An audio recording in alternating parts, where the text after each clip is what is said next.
تخيل إن في زمان كان العالم كله بيبص للسما. السما كانت كتاب مفتوح، كله بيحاول يفك شفراته. وفي قلب مدينة كانت منارة للعلم والمعرفة. ظهر نور مش زي أي نور كان مختلف، لأنه كان جاي من ست تحدد كل التوقعات، وكانت فن كانت شغلانة رجالة وبس، لكن اسمها ضاع في غبار التاريخ.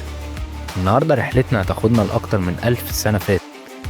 هنروح لمدينة حلب العريقة في سوريا، وهناك هنكتشف قصة ملهمة، قصة مريم الاسترلابي، مهندسة الفلك اللي أضاءت سما عصرها بعلمها، لكن التاريخ للأسف ما أنصفهاش.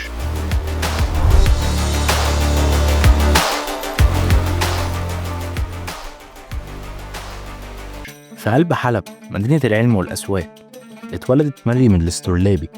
اسمها جاي من مهنة أبوها اللي كان من أمهر صناع الاسترلابات في زمان.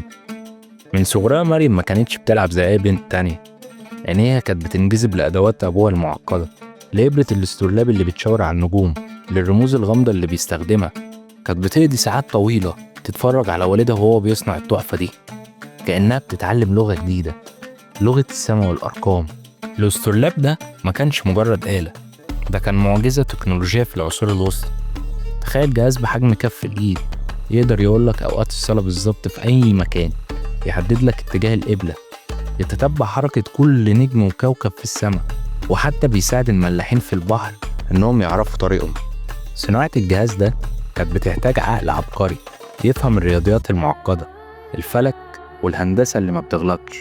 في مجتمع كان العلم فيه والشغل كله معظمه للرجالة بس، مريم قررت إن هي تكسر القاعدة. أبوها كان أول واحد شجعها في الموضوع ده، كان شايف فيها نبوغ مش عادي. كانت بتتعلم أسرار صناعة الاسترلاب، مش بس بتعرف تستخدمه. دي كانت لحظة تحدي غير عادي، لحظة إصرار من بنت قررت إن شغفها بالعلم أهم من أي كلام وأي قيود مجتمعية. كانت عايزة تثبت إن العقل ملهوش جنس. مريم ما اكتفتش بإن هي تتعلم الصنعة، دي اتفوقت فيها، بدأت تصنع استرلابات خاصة بيها هي، زي ما تقول كده إن هي علامة مسجلة لمريم. استرلاباتها بقت مشهورة في حلب بجودتها ودقتها اللي مفيش زيها، لدرجة إن اسمها وصل لسيف الدولة الحمداني، حاكم حلب القوي، اللي كان معروف إنه بيجمع حواليه أعظم العلماء والمفكرين في عصره. تقدر تقول كده إن هو هارون الرشيد بتاع عصره. تخيل كده معانا المشهد، ست بتدخل بلاط حاكم قوي زي سيف الدولة اللي كان عنده علماء كبار وتقدم له شغلها.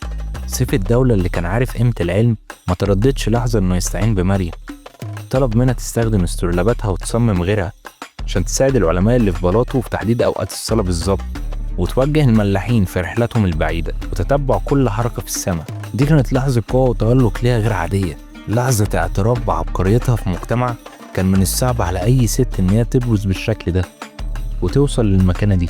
مريم كانت بتضيء سما حلب بعلمها، دقتها وبراعتها. ما اكتفتش باللي هي اتعلمته، دي طورت وضافت كمان لنفسها.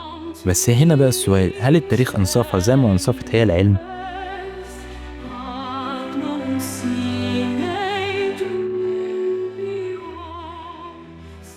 لكن للأسف الشديد التاريخ أحيانا بيكون قاسي، خاصة مع الشخصيات اللي بتكسر القوالب. على الرغم من عبقرية مريم الاسترلابي وإسهاماتها الكبيرة، إلا إن اسمها ما خدش حقه في التوثيق والشهرة. المعلومات المتوفرة عن مريم قليلة جدا، وكأن حد بيحاول إن هو يمحو أثرها من ذاكرة الأجيال. طب ليه؟ هل لأنها كانت ست؟ هل لأن أعمالها ما وصلتش للعالم الغربي زي غيرها؟ محدش يقدر يحدد الموضوع ده بالظبط، لكن اللي نعرفه إنها كانت نجمة نورت سما حلب بعلمها ودقتها، وفضلت في الظل مئات السنين. مريم الاسترلابي مش مجرد واحدة عملت استرلاب، دي رمز للمرأة العالمة، للمرأة اللي بتكسر الحواجز، للمرأة اللي بتثبت إن الإبداع ملهوش حدود ولا جنس.